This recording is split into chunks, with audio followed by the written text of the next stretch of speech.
ਤੇ ਅਗਲੀ ਖਬਰ ਵੱਲ ਚੱਲੀਏ।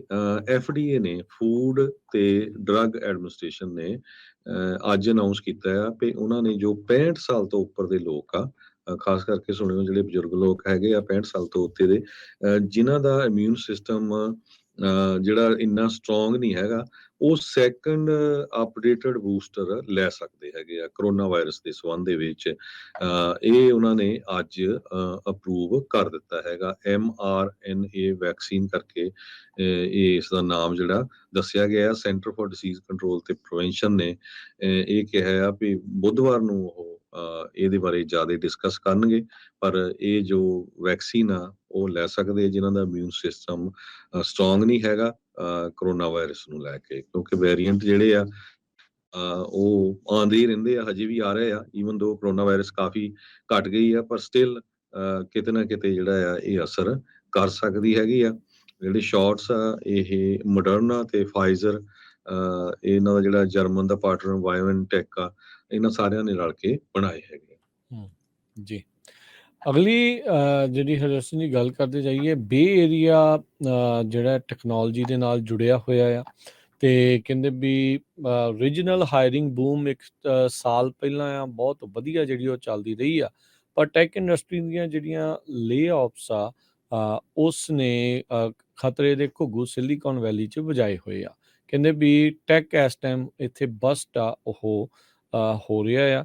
ਇਤਿਹਾਸ ਦੇ ਵਿੱਚ ਜਿਹੜਾ ਉਹ ਦੇਖਿਆ ਗਿਆ ਵੀ ਬੇ ਏਰੀਆ ਦਾ ਜਿਹੜਾ ਟੈਕਨੋਲੋਜੀ ਦਾ ਖੇਤਰ ਆ, ਇੱਥੇ ਜਿਸ ਰਫਤਾਰ ਦੇ ਨਾਲ ਜੌਬਸ ਜਿਹੜੀਆਂ ਉਹ ਸ਼ੈੱਡ ਕੀਤੀਆਂ ਜਾ ਰਹੀਆਂ ਆ, ਇਹ ਇੱਕ ਕਹਿ ਸਕਦੇ ਵੀ ਮਾੜੇ ਸੰਕੇਤ ਨਜ਼ਰ ਆ ਰਹੇ ਆ ਪੂਰੇ ਇਲਾਕੇ ਦੇ ਲਈ ਕਿਹਾ ਜਾ ਰਿਹਾ ਆ। ਸੋ ਕਹਿੰਦੇ ਵੀ ਇਸ ਨੂੰ ਜੇ ਸਮਝਣਾ ਹੋਵੇ, ਸਿਲੀਕਨ ਵੈਲੀ ਬੈਂਕ ਦਾ ਜਿਹੜਾ ਫੇਲੀਅਰ ਹੋਇਆ ਆ ਉਹ ਵੀ ਇਸ ਦੇ ਨਾਲ ਹੀ ਦੇਖ ਸਕਦੇ ਆ ਵੀ ਟੈਕਨੋਲੋਜੀ ਖੇਤਰ ਦਾ ਕਿੱਦਾਂ ਦੀ ਜਿਹੜੀ ਸਥਿਤੀ ਇਸ ਟਾਈਮ ਬਣੀ ਪਈ ਹੈ। ਕਹਿੰਦੇ ਡਾਊਨ ਟਰਨਸ ਆਉਂਦੇ ਰਹਿੰਦੇ ਆ, ਹਰ 8-10 ਸਾਲ ਬਾਅਦ ਇੱਦਾਂ ਦਾ ਜਿਹੜਾ ਉਹ ਦੇਖਿਆ ਜਾਂਦਾ ਆ, ਪਰ ਇਸ ਵਾਰ ਖਤਰਾ ਜਿਹੜਾ ਆ ਕੁਛ ਜ਼ਰੂਰ ਡੈਫੀਨੇਟਲੀ ਵੱਧਦਾ, ਕਿਉਂਕਿ ਵੱਡੀਆਂ ਕੰਪਨੀਆਂ ਨੇ ਇੱਕ ਲੇ ਆਫ ਨਹੀਂ, ਮਲਟੀਪਲ ਰਾਊਂਡਸ ਆਫ ਜਿਹੜੇ ਲੇ ਆਫ ਆ ਉਹ ਕਰਨੇ ਸ਼ੁਰੂ ਕੀਤੇ ਆ।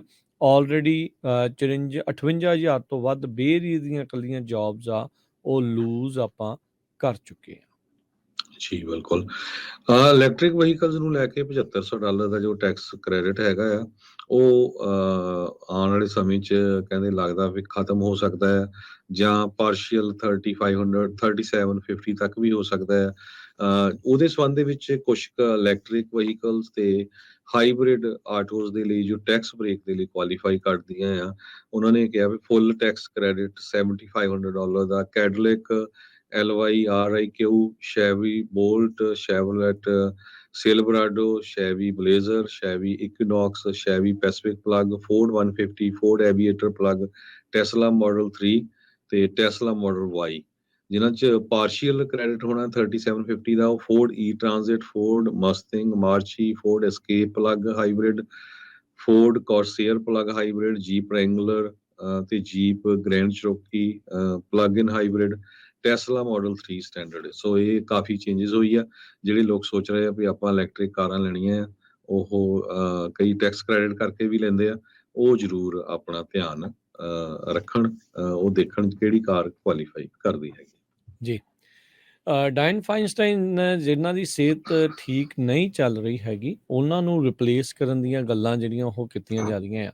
ਡੈਮੋਕ੍ਰੇਟ ਪਾਰਟੀ ਨੇ ਕੋਸ਼ਿਸ਼ ਕੀਤੀ ਵੀ ਉਹਨਾਂ ਨੂੰ ਜਿਹੜੀ ਸੈਨੇਟ ਦੀ ਜੁਡੀਸ਼ਰੀ ਕਮੇਟੀ ਆ ਉੱਥੇ ਰਿਪਲੇਸ ਕੀਤਾ ਜਾਵੇ, ਪਰ ਰਿਪਬਲਿਕਨਸ ਨੇ ਕੱਲ ਇਸ ਦੇ ਉੱਤੇ ਬਲੌਕੇਡ ਲਾ ਦਿੱਤਾ ਵੀ ਉਹ ਰਾਹ ਇੱਕ ਹਿਸਾਬ ਦੇ ਨਾਲ ਰੋਕ ਦਿੱਤਾ। ਕਿਸੇ ਵੀ ਕਮੇਟੀ ਦੇ ਵਿੱਚ ਕਿਸੇ ਮੈਂਬਰ ਦੀ ਰਿਪਲੇਸਮੈਂਟ ਦੇ ਲਈ ਸਾਰੇ ਸਦਨ ਦੀ ਮੈਜੋਰਟੀ ਜਿਹੜੀ ਆ ਉਹ ਹੋਣੀ ਜ਼ਰੂਰੀ ਹੁੰਦੀ ਆ, ਪਰ ਰਿਪਬਲਿਕਨਸ ਇਸ ਕਮੇਟੀ ਦੇ ਵਿੱਚ ਡਾਇਨ ਫਾਈਨਸਟਾਈਨ ਦੀ ਜਗ੍ਹਾ ਦੇ ਉੱਤੇ ਕੋਈ ਹੋਰ ਲਾਉਣ ਦੀ ਥਾਂ ਨੂੰ ਉਹ ਇਜਾਜ਼ਤ ਨਹੀਂ ਦੇ ਰਹੇ ਹੈਗੇ। ਆਪਾਂ ਦੇਖਿਆ ਵੀ ਕੈਲੀਫੋਰਨੀਆ ਦੇ ਵਿੱਚ ਜਿੱਥੋਂ ਦੇ ਇਹ ਸੈਨੇਟਰ ਨੇ, ਡਾਇਨ ਫਾਈਨਸਟਾਈਨ ਸ਼ਿੰਗਲਸ ਦੇ ਕਰਕੇ ਬਿਮਾਰ ਨੇ, ਉਹਦਾ ਜਿਹੜੇ ਆਪਾਂ ਦੇਖਿਆ ਹਰਜੋਤ ਸਿੰਘ ਜੀ ਜਿਹੜੇ ਕੰਟੱਕੀ ਦੇ ਸੈਨੇਟਰ ਸੀਗੇ, ਉਹ ਮਿਚ ਮੈਕੋਨਲ, ਉਹ ਵੀ ਸੱਟ ਲੱਗਣ ਕਰਕੇ ਕਈ ਹਫ਼ਤੇ ਜਿਹੜੇ ਉਹ ਬਾਹਰ ਰਹੇ, ਪਰ ਇਹਨਾਂ ਨੇ ਇਸ ਸਾਲ ਦੇ ਵਿੱਚ ਕਾਫੀ ਜ਼ਿਆਦਾ ਵੋਟਸ ਜਿਹੜੀਆਂ ਆ ਉਹ ਮਿਸ ਕੀਤੀਆਂ ਆ।